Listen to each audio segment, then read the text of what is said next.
Special thanks to our promotional partners at the American Philatelic Society. The APS is the largest stamp collecting organization in the world, supporting collectors of any level worldwide. For more information about membership and APS services, visit stamps.org. I'm Charles Epting from H.R. Harmer in New York City. And I'm Michael Cortese of Noble Spirit in Pittsfield, New Hampshire. And this is Conversations with Philatelists. Michael, today's guest sort of came to us in a very strange way. A couple of weeks ago, we did an episode on counterfeit postage stamps being sold through Instagram and other websites. This story has also blown up since we talked about it. This is something that's become like mainstream news, and we still do want to follow up on it. But I got a Facebook message from a gentleman who lives in Canada and who was getting targeted Facebook ads for fake Canada Post stamps using the exact same wording as the fake U.S. stamps that we had seen. Yeah. And I thought it was fascinating that now there was like an international component of like intrigue to this story. But then as we Facebook messaged, Dr. Gregg Redner was like, hey, do you want me to come on sometime? Or would you have me on sometime to talk about Olympic philately? And I was like, hey, this is amazing that the scam is going on in Canada as well. But also, yes, we're coming up on an Olympic year.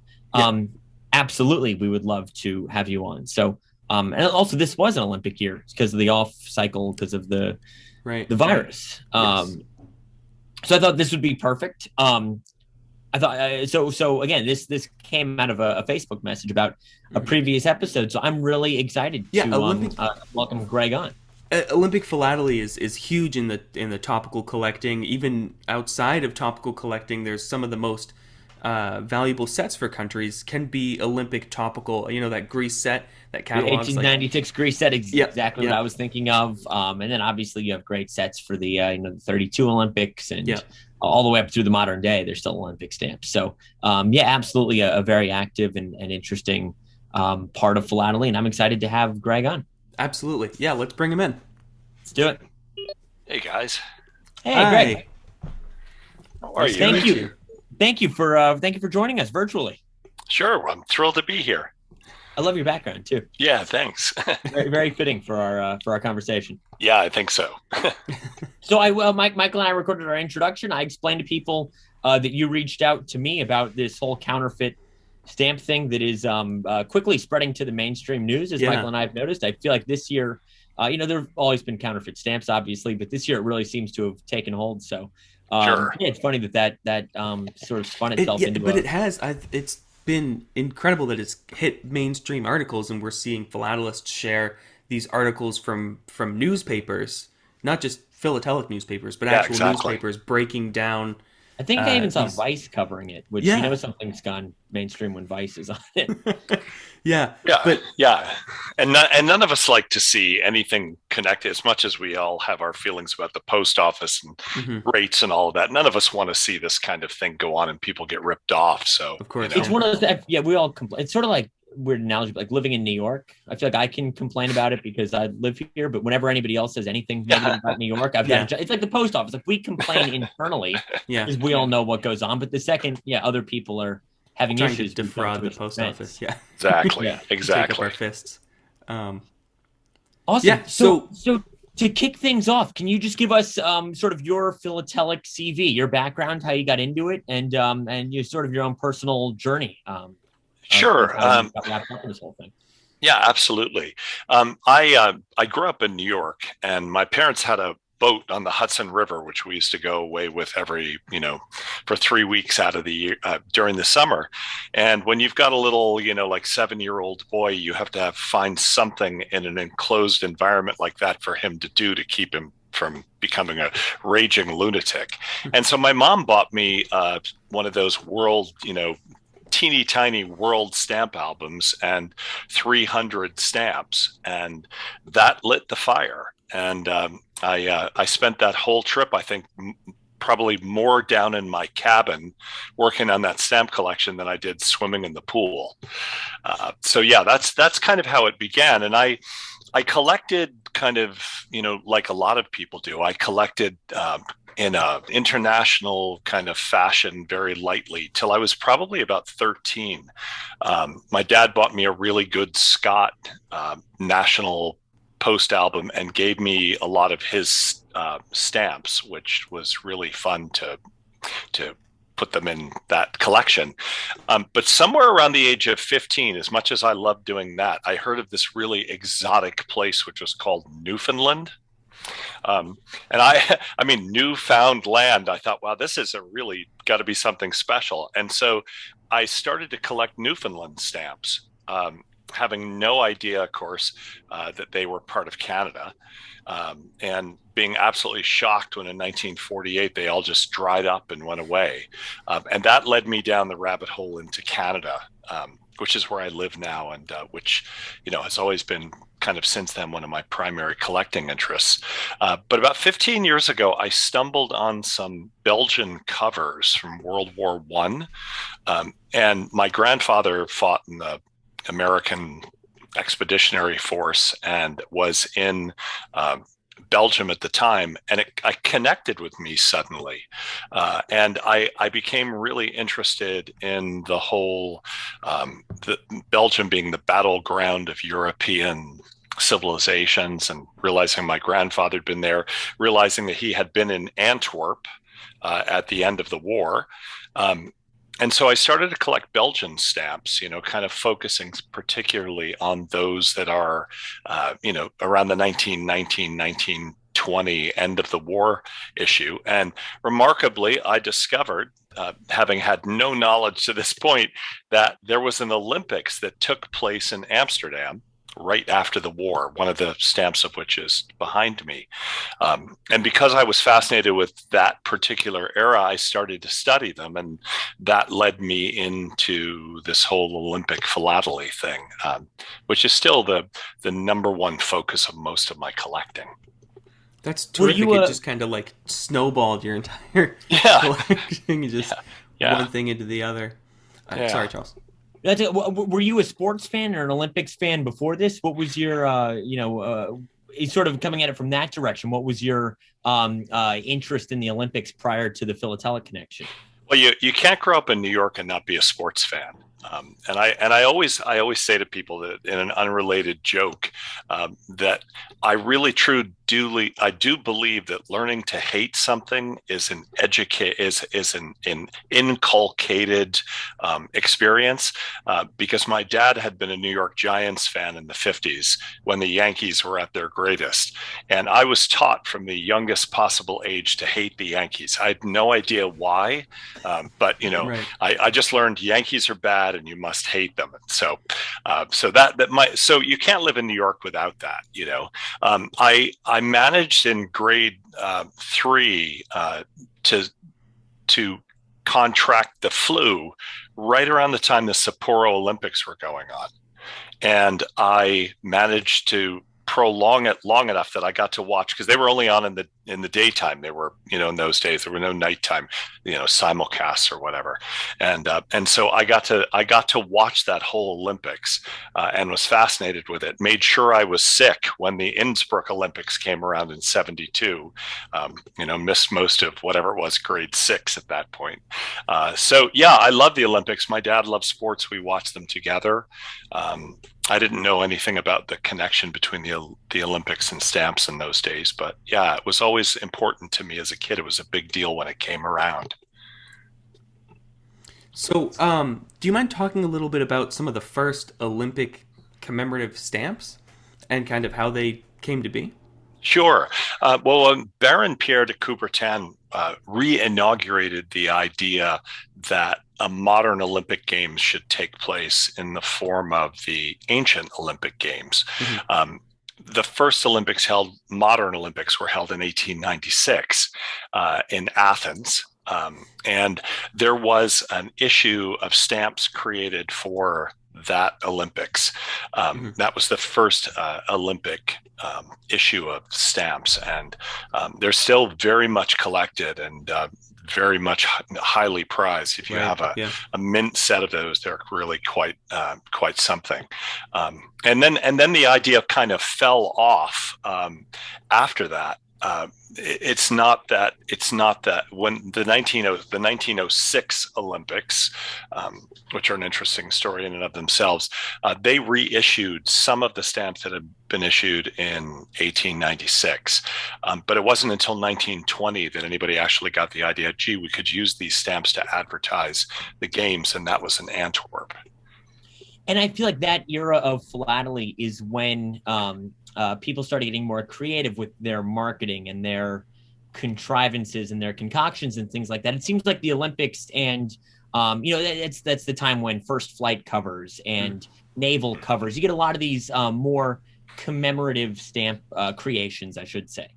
And do you think that the sort of rebirth of the Olympics in the early 20th century and this proliferation of philately went hand in hand? I do. There seemed to be in the early 20th century much more interest in advertising labels to actually advertise the games.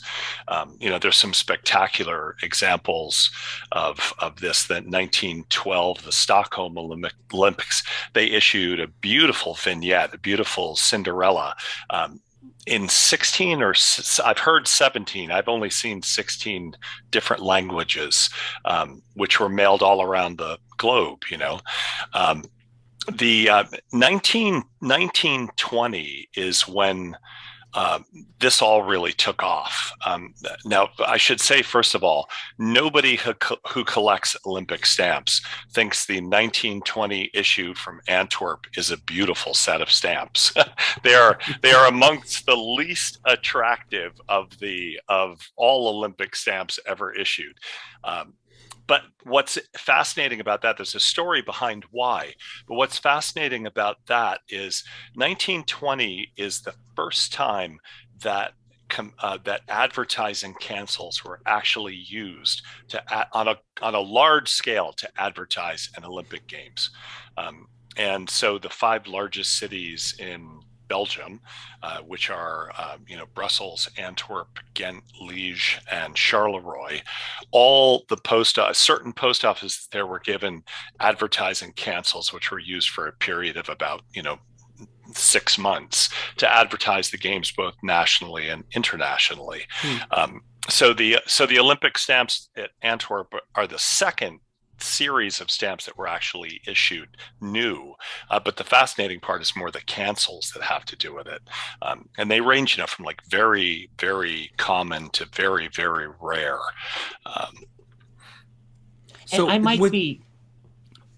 real quick, were those stamps done by American Banknote, or am I mistaken? They were. Is there a story behind that? There is a story behind that. So you can imagine the Belgian government was not super excited about acquiring the Olympics at the end of World War I. If you are able to, research this at all and go online, I mean, a large part of the central part of that country was completely destroyed. A lot of the fighting took place there. The German government was very, very angry. They asked King Albert at the beginning of World War I if they could pass through Belgium on their way to attack France. And he famously said, "I govern a nation, not a road. The answer is no." So they attacked Belgium and basically made the Belgians pay for their choice to not assist them in speaking French or attacking the French throughout the war. So by the end of World War I, there was not a lot that was left that was usable. And then the International Olympic Committee, because Budapest had been part of the opposing side, that's where those Olympics were supposed to be held. They came up with the idea, let's hold them in Antwerp as a reward for the Belgian people, to recognize and reward their suffering.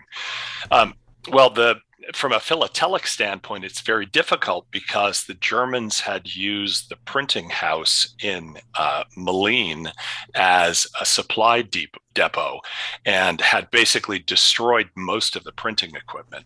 Mm-hmm. So they weren't able to print them there. And so they reached out to the Enschede firm in Holland, but they were already working on the famous tin hat issue, the 1919 commemorative stamps that were supposed to signal victory, and the victory issue. So they held a competition to put out a competition request, and I think Waterloo came in second from Britain. An American banknote company came in first. I think much less because their proposed designs were so great, and more because they had the cheapest price. Because money was a real concern, and the government wasn't thrilled about having to spend money on commemorative stamps for an Olympic Games they didn't want.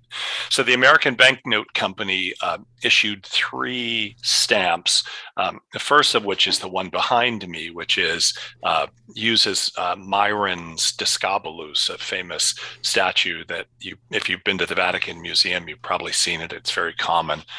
And actually, the Discobolus is an interesting subject in itself, because that image is used on more Olympic stamps than any other image. I think the last time I counted, it was over 300. But anyway, really? They did that. The Belgian committee wanted to use an antiquarian image. So the middle image was the image of a quadriga, or a chariot being pulled by 4 horses. And then the last one was of a marathon runner. They intended to put out 1.5 million of these stamps, 15 million of these stamps, 500 million of each, assuming that they would be a great success. At the last minute, American Banknote said, look, if you'd like to buy double the order, we'll give you a 10% break. And so they got double the order. They sold hardly any of them at all, because there was a 5 cents surcharge on them, which went to a charity that supported wounded veterans. Well, 5 cents was a lot of money. And for families recovering who didn't come from means, that meant that they had to spend 5 cents they may not have had. So not a lot of them were sold. At the end, I think they were only 10% of the stamps were sold. They were left with 90% of their purchase. And so in the kind of ancillary story, they come up with the brilliant idea to overprint them at 20 centimes each. And they sold them through 1931. So it was not the best decision. Mm-hmm. But that collecting area outside the Olympics of those overprinted stamps is a really fascinating, because of all the varieties, as you can imagine. So it became a marketing tactic and then a commemorative issue later. Yeah, exactly. So how successful was it in actually marketing for the Olympic Games? It doesn't appear that it worked very well. Okay. You have to. Great idea on all fronts. Yeah, that's right. Terrific. Let's just, let's try something new and find out that it fails horribly across the board. A big part of this was you have to remember that Pierre de Coubertin wanted the Olympics to remain amateur. And everybody says, oh, well, what a valiant thing, to give amateur organization or amateur athletes a chance because professionals already have it. That had nothing to do with it. He wanted people of noble birth and well-heeled background, gentlemen, to do this. And so the issue became that the Belgian Olympic Committee was not particularly interested in having a lot of news coverage. They excluded the press from a number of major, events. And so in the end, the press felt very much kind of disenfranchised by all of this. They were angry about it. The tickets were expensive, so the average Belgian couldn't afford to go to them. And so it really didn't. If you read the report, the Belgian government says, yeah, this was really a very successful event. but they seem to, like every Olympics, lost a lot of money, and it doesn't seem to have attracted the press and notice that they had hoped for. What it turned out to be was a wonderful example for the international community to see how a war-torn country can rebuild itself. And of course, the other side of the coin is it was supposed to be the Olympics of peace, but all of the Austro-Hungarian empires were ostracized and were not allowed to come. So there were, so as it were, peace in the kind of pre-modern age way. And of course, the Germans were treated even more embarrassingly because the Spa Diplomatic Conference, which was about disarmament and ways to deal with the riches of the Tsar Valley, took place almost contemporaneously with the Olympics. So not only could they not be at the Olympics, they had to be at this. And so, there's I think it was probably a very embarrassing situation. Once the floodgates were opened by this issue in 1920, how did Olympic philately evolve over the next couple of decades? Because you think ahead to the 30s and especially by around the 60s, you have other countries, non-hosting countries issuing commemorative stamps. What was sort of the progression over the years as Olympic philately became more and more commercialized, you could say? Well, if you look at the Olympics that happened immediately after, you really get some of the greatest and most beautiful of Olympic issues. So clearly, people noticed that these stamps were important, might not be the right word, but attracted a lot of attention. And countries maybe on some level, countries may have wanted to not have their stamps look like the Belgian stamps. So they actually tried to produce them over a longer period of time and not just in 9 months. The Paris stamps are amongst the most beautiful. 4 stamps for the Paris Olympics. You'll recognize them in your mind if you think about it by the fact that almost all of them have hands showing what some feared was the Nazi salute, but actually was an athlete in the position to take the Olympic oath. The Olympic oath had been issued for the first time to the athletes in 1920 at Antwerp. So it was a very, common, a very tangible sight. 1928, the stamps issued in 1928, there were 8 of them from Amsterdam, are just absolutely spectacular. They're in a very kind of wonderful kind of Art Nouveau style. They're all different, and those are amongst my most favorite of the ever issued up till the 40s. The LA Olympics didn't seem to, which took place in 32, didn't seem that the people managing it didn't seem to think that this was a particularly interesting way to spend time and money. So as you know, there were only 2 stamps issued for that, one of which was based on Myron's Discobolus in that wonderful blue stamp.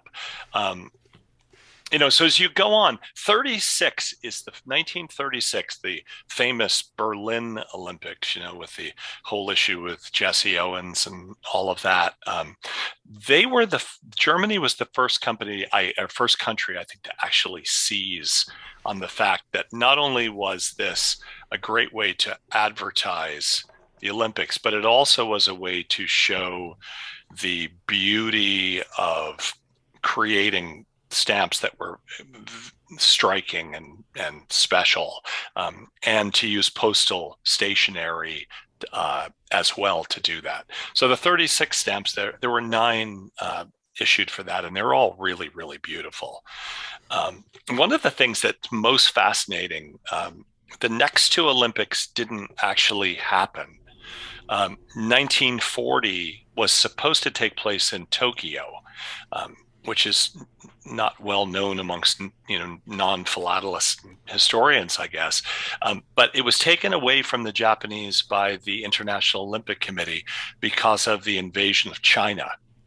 And it was then given to Helsinki And in Helsinki, of course, 1940, well, the war started in 1939, so that was the end of that. There's a very fascinating actual Olympics that took place in 1944. It took place in two German prisoner of German prisoner of war camps in Poland for Allied officers, and they held from July 29th to August 15th of 1944 Olympic Games in two prisoner of war camps, and there is actually material available for this. They did woodblock carvings printed in 5 different colors. There are programs available. There are posters available. There's some quasi-philatelic material available. And I think what's really great is for that particular one, the events were limited to what they had available. And so you get volleyball, you get soccer, you get tennis, you get track and field, but then you also get chess as an Olympic event, which is really interesting. And there were subsidiary competitions which involved theater and dance and music as well. So it's a really fascinating topic, and there were spectators could buy tickets to come to it, so it's very, very interesting. So modern philately with the Olympics, how I was going to ask the same thing. Yeah, again, you see this sort of proliferation in the mid 20th century. What is the current state of Olympic philately, not in terms of collecting, but in terms of producing new material, both on a governmental end and on a commemorative and consumer end of it? Yeah, without a doubt, the consumer end of it is the big driving force. Right. I always think of Mexico City in 1968 as the birth of the modern time of Olympic philately, because they issued 11 stamps for their Olympics, and they're graphically very interesting and very beautiful. But kind of, if you think about the World's Fair, the Colombian World's Fair, the problem with the issue is there are a bunch of high value stamps that have zero postal application at all. And those were very well sold. And then I think everybody started to think, gee, people want to collect this stuff, and we're getting requests from all over. Let's expand this. So now we offer more stamps. Other nations offered stamps that were, to commemorate the event. Lots of Cinderellas were produced. And then we get into the absolutely manic and wild world of cancellations. I mean, most modern Olympic events have a post office set up at every single event that happens.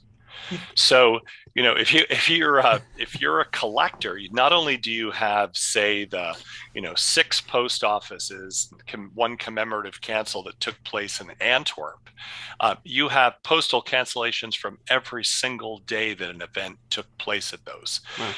So, literally there are hundreds and hundreds of cancels and hundreds of stamps for every Olympics that take place, including a lot of, countries that don't really have any interest in the Olympics. Rather, they just want to sell stamps to collectors.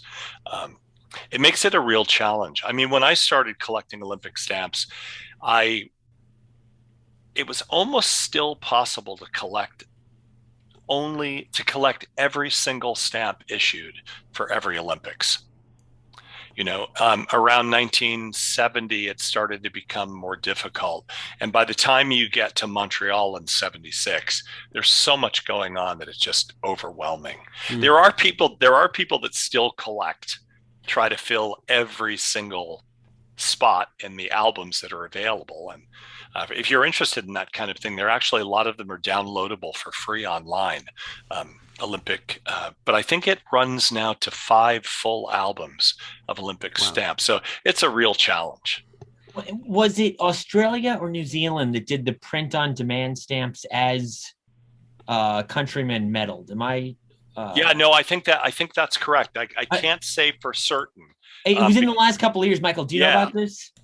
Every time I should have looked up who this was, but every time there was a medalist, they would run off a new stamp of that person. Really? So I think it was Australia. I think it was Australia. I want to say Australia, where again, if somebody medaled in like javelin or whatever, they would issue a stamp of that person like on the day of the medal. So they didn't know how many Olympic stamps they were going to issue. It was dependent on how many medals the country won, and that makes you wonder, has this gone too far? Have we strayed? The 3 stamps in 1920 may have been too few to satisfy collectors, or maybe too many to satisfy collectors. But now it just seems like it's almost hard to wrap your head around. So where do you find your focus? Obviously the 1920 stamps you said, but what is the scope of your collecting, and what are you looking for, and what still drives you to dig deeper into Olympic philately? Yeah, sure. So it goes in 3 ways. I mean, the serious collecting that I do involves the 1920 Olympics. And it's a rabbit hole with lots of shiny things that you jump into. And I'm not sure I'll ever hit the bottom of it. As we were saying, like all of the cancels, you think to yourself, okay, well, the most rare of all the advertising cancels is the #1 post office, Ghent 1, from the city of Ghent. And there seem to be less than 20 of those cancels available. It's a fascinating story as to why that's the case. But anyway, so then you think, okay, well, good, I've got a really beautiful Ghent 1 cancel. And then you enter it in your Antwerp 1920 exhibit, and a judge says, that Ghent 1 cancel is really beautiful, but you should probably have one from the first day. And you think, okay, well, I'll do that. And so I got one of those. And then then somebody says, well, it's great you have a first day one, but you should also have a last day one. I got one of those. And then last of all, somebody said to me, what about the day the Olympics opened? Do you have one from that? And I was like, all right, that's enough. So that part of it is so fascinating and so challenging. But there are other, I was thinking about ways to collect. And one of the things that I'm really fascinated with is to collect topically around an Olympics. So, you can collect the stamps. There are 3 from Belgium. You can collect the cancels. There are 10. Circular date stamp, the special cancel from the Olympic Stadium, that's 11. So now what do you do if you don't care about first day of use, last day of use, important events during the Olympics? And I started to notice that there were an awful lot of recent stamps that commemorated the 1920 Olympics, and like every Olympics, important Olympics. The more I looked, the more I realized there were probably 100 stamps that in one way or another connected to the 1920 Olympics, most of which have been issued in the last 15 years. So that's a real challenge for me. I'm always looking for things that connect to that, and whether it's a Bulgarian stamp that or not Bulgarian, it's Estonian, an Estonian stamp that commemorates the first gold medal winner that they had, or the first medal winner, which is a silver medal. They issued the stamp in silver. It's a beautiful silver commemorative and envelope, and that happened at the 1920 Olympics. So if you don't want to spend a lot of money on classic Olympic philately, you can go that way. So I really enjoy that. The other thing that I've started to do is to try to find, which relates directly, as we said, to the stamp behind me, is to try to find examples of Myron's Discobolus on stamps and cancels and covers. And it's actually easy to begin with, and then much harder as you dig into it.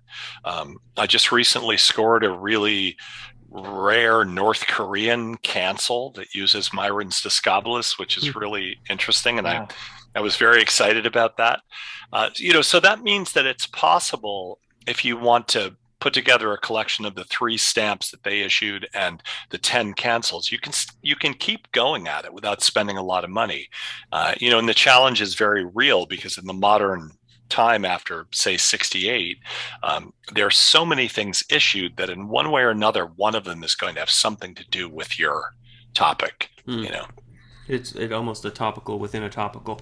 Yeah. So with the cancels being so rare, has there ever been any issue with forgeries?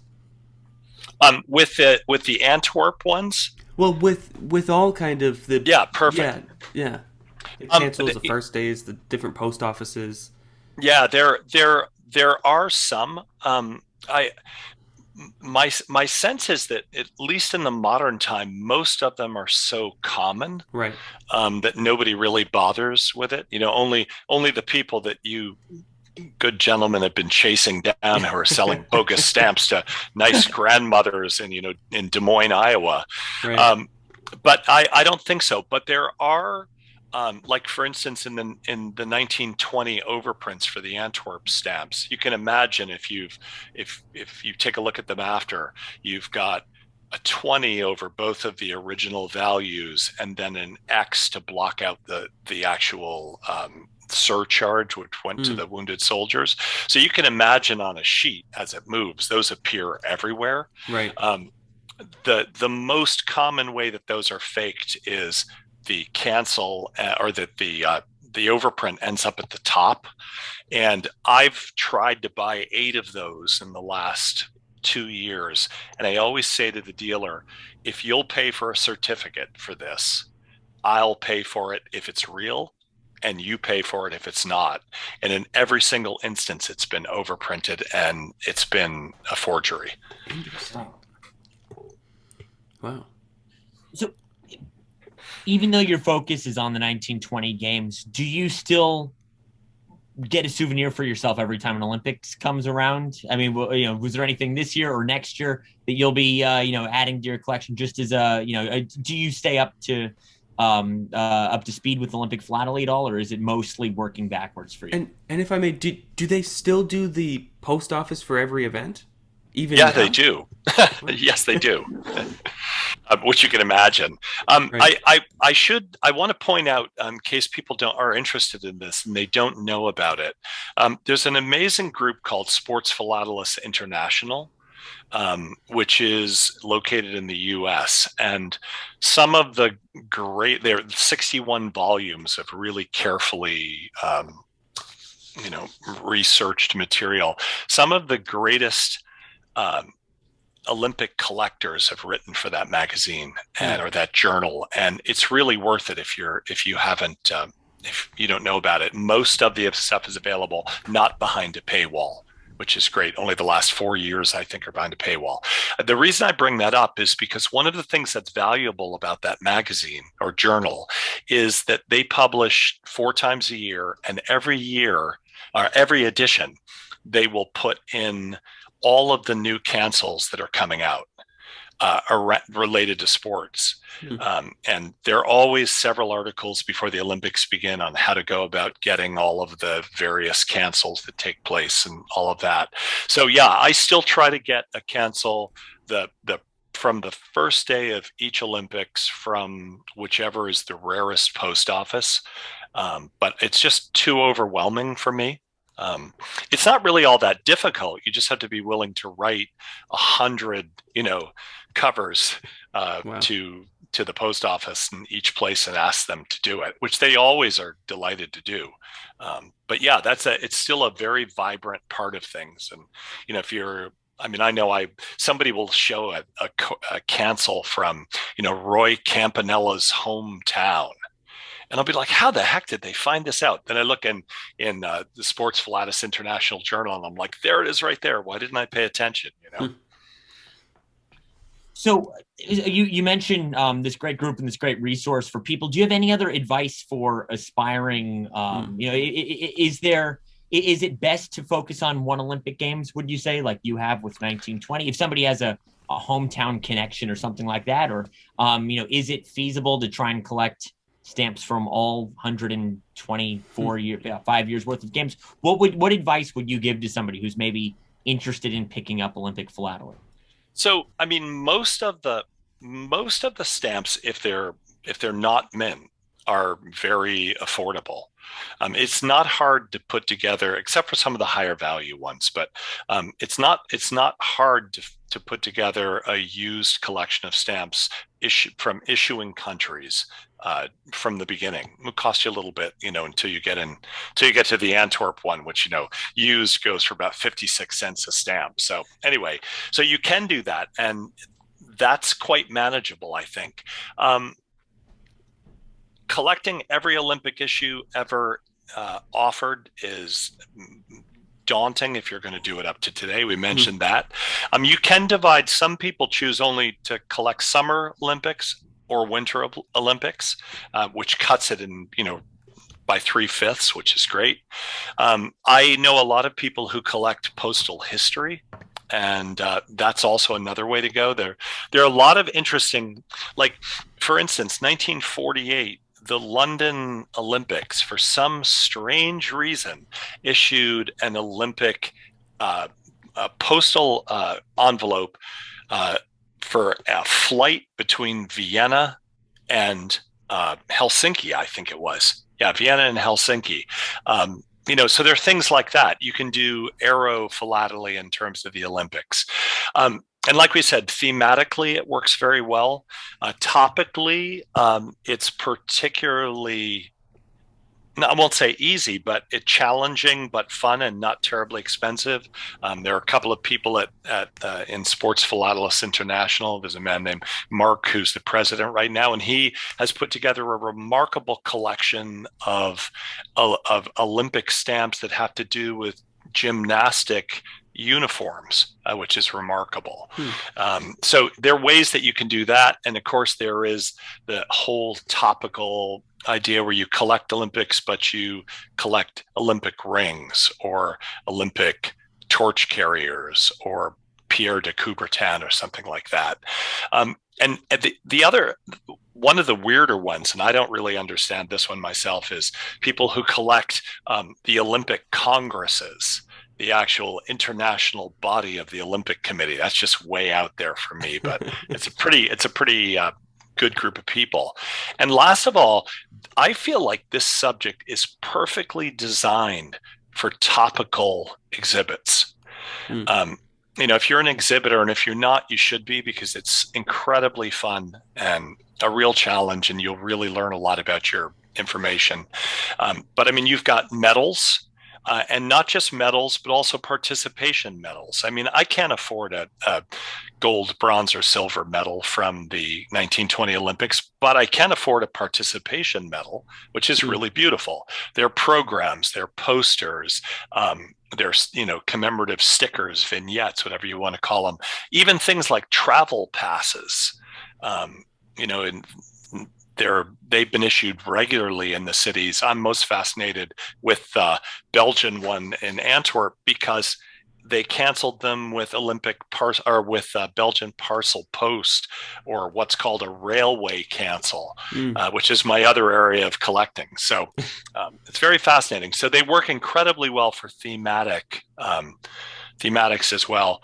And I would just say to people, don't feel like you have to collect the whole thing.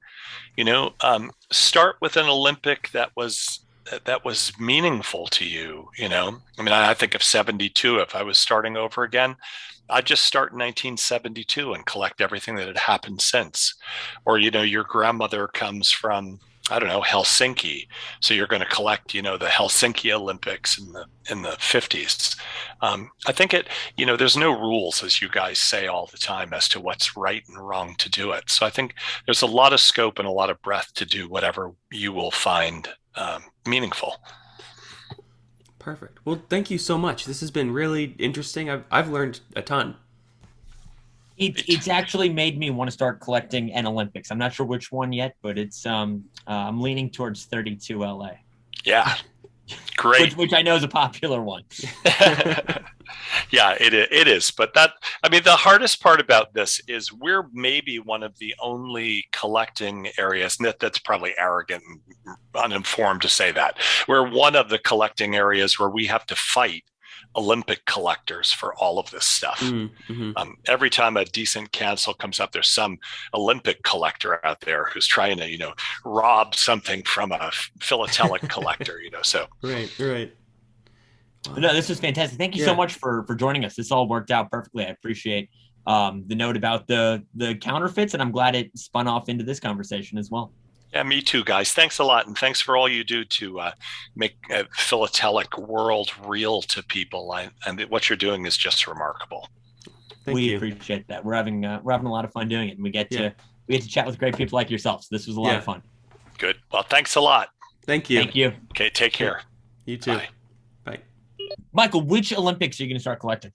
I don't know. I am quite partial to the Japan souvenirs.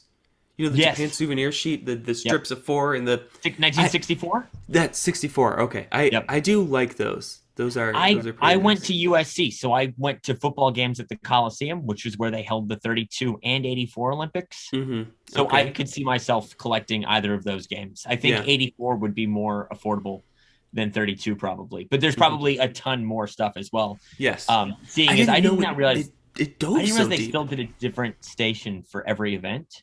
I found that fascinating also. Seems like a little bit of overkill, but also super cool at the same time. Yeah. So I wonder what the prices are like now because like modern there must be stations. Well, the prices to get cancels after the fact.